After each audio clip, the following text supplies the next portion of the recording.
you say your first and last name and your position? Toby Barker, Mayor of Hattiesburg. Okay, can you just tell me what would you like to see in the 2025 legislative session? Well, there are things that you look at from the perspective of a mayor that you want to see the legislature do.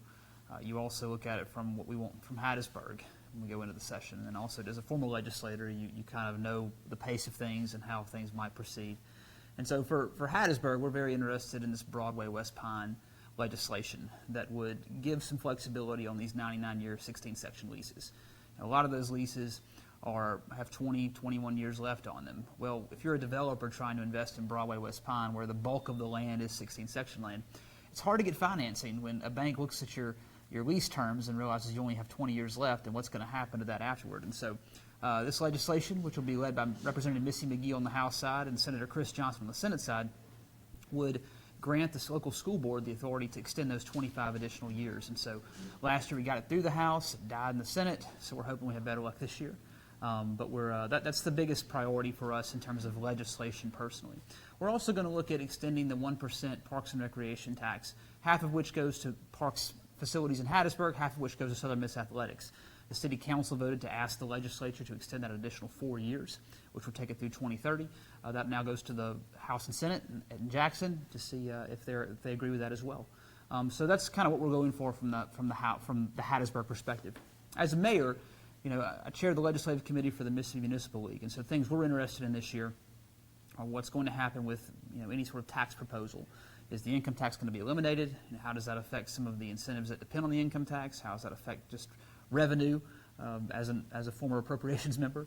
But also, if they move forward with cutting the grocery tax, which I think all of us agree that something should be done, how are they going to keep cities whole? Because so much of a city's revenue stream depends on the diversion that comes from that grocery tax. And so if there's a possibility of keeping cities whole, that we don't lose money when they lower the grocery tax, because a lot of our budgets depend on that sales tax, I think that's something we're very interested in. So taxes are kind of the thing we're looking at most. We're also going to continue to monitor PERS, the state retirement system. Last year, the legislature took a big step for us in limiting the amount of increases that are planned on the employer contribution, because again, we have to pay a certain percentage for every city employee that we have, police, fire, public works, everything. And so if you start increasing that too much, that puts a damper on what we can do with those resources to pave streets and do other projects. So we're going to keep an eye on that, especially as PERS has recommended a fifth-tier retirement system that would hopefully shore up the system in the long term, or at least help a little bit. We'll also look at things that give us more flexibility and help from the state when it comes to cleaning up abandoned, dilapidated property. If there's state-owned lots in the city of Hattiesburg that are not kept up, we have to take on that cost ourselves. We'd love to see the legislature give us some additional funding to help fund the cleanup that we have to do, often with private contractors when a lot is overgrown. I think also, besides, I lost the train of thought. So that's three of them. Come on. I think also we're gonna look at supporting efforts to expand Medicaid. That's one thing that our own representative Missy McGee has pushed, which this district should be very proud that she holds that chairmanship of Medicaid. We'd love to see the House and Senate come to some kind of agreement that could at least go to the federal government to see if they'll approve, that would provide health coverage for low-income Mississippians, especially those who are working, and that's a very big issue for us when you've got 300,000, 400,000 people that are out there that don't have access to health care because there's no pay source for them. Yeah. Okay, and I was just going to ask, from the past legislative session, what has been implemented in your area? Yeah, well, we've been very lucky that we've had some direct support from the legislature on some big projects. For example, around the Southern Miss campus, the Jones Company corporate headquarters being built right below the Hotel Indigo, right across from campus. And so over 3 sessions, the legislature brought almost $7 million, plus expanded the use of the Economic Development Highway Program to start that road work, which will happen in the next, start in the next month, which will start pushing us toward the Midtown Master Plan, the big vision of having very walkable streets, having landscaping, sidewalks, lighting, that students that can go across to Midtown and have a safe environment that also ties into the residential neighborhoods and other employers. We think Midtown can be a real destination and a real asset to the university. And the legislature helped us with direct appropriations for that. This past year, Representative McGee brought home $3.5 million for work in the avenues, which is the area between 49 and downtown. And so, there will always be projects that we go to try and seek that direct funding support. The tax revenues are not as great this year, and so some of that may not materialize this year. But we've done very well in the last few sessions because we have a very strong legislative delegation who works very well with our community. Okay, and I've spoken to nearby city mayors, and they're basically saying how they have problems with bringing in, police officers and Sure. that type of thing. How are your services in your town, just like firefighters, police officers, healthcare? Sure. All right.